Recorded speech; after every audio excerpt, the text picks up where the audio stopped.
In a busy little village there lived a boy named Pappu, who was lively and quick and full of fun. But Pappu had one great fault. He never, ever stopped to think. He did everything in a tremendous rush, without ever looking or thinking first. If a plate of hot pakoras came to the table, Pappu would snatch the biggest one and pop it whole into his mouth. And then, ow, he would howl, hopping about with a burned tongue, for he had never thought to let it cool. If there was a wall, Pappu would leap straight over it without a glance, and splat, land in a muddy puddle on the other side, for he had never thought to look first. Again and again, Pappu's hastiness landed him in trouble, and again, his grandmother, his Anani, would shake her head and say the very same thing. "Pappu, my boy, how many times must I tell you? Think before you act. Look before you leap." But Pappu would only laugh and rush off again, as careless and hasty as ever. Thinking is for slow coaches, Naani. Now one day, after a great heavy rain, the village children decided to go to the mango grove on the far side of the stream. The stream was swollen and rushing from all the rain, but a line of stepping stones crossed it, so across they would hop. And who do you think charged to the very front of the line, eager to be first across?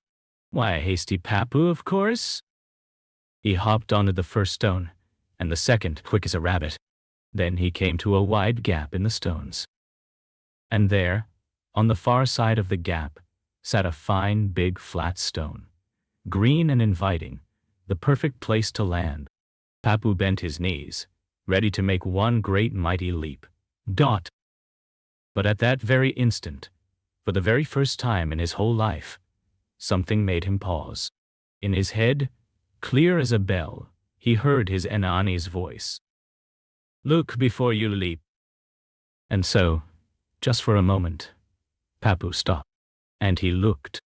He really, truly looked at that big, flat, green stone. And his eyes went wide, for he saw now that the stone was covered all over in slippery, slimy green moss, and that it was not fixed at all, but wobbled loosely in the rushing water. If he had leapt onto it, his feet would have shot straight out from under him, and he would have tumbled head first into the deep, cold, racing stream. Pappu's heart thumped. Very carefully, he chose instead a smaller stone nearby, one that was dry and firm and steady, and he stepped across onto it, safe and sound. But just then, here came his friend Chiku, racing along behind, not looking at anything at all. "Out of my way, Pappu. I'll show you how to leap." And he flung himself with a great bound right onto the big, flat, green, mossy stone. Whoosh went his feet. Splash went Chiku, head over heels, straight into the cold, rushing stream. "Help! Glug! Help!" Quick as anything, Pappu and the other children grabbed him and hauled him out, dripping and gasping, onto the bank. Chiku was quite unhurt. But oh, he was soaked from head to toe, and his teeth chattered, and he looked very foolish indeed.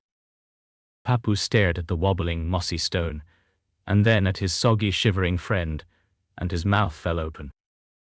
That would have been me. If I had not stopped to look, that would have been me in the water. Oh, Naani was right all along. Look before you leap. And from that very day, Pappu was a changed boy. He was still lively and still full of fun. But now, whenever he was about to do something in a hurry, he would stop, just for a moment, and look, and think first.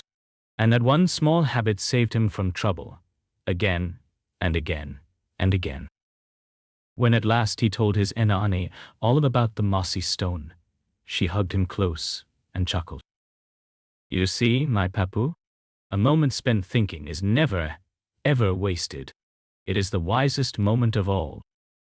So remember, dear children, never go rushing into things without thinking. However eager you are, always stop and look and think first. For a single thoughtful moment can save you a great deal of trouble. So always look before you leap. This is today's story. We'll meet again in another interesting story.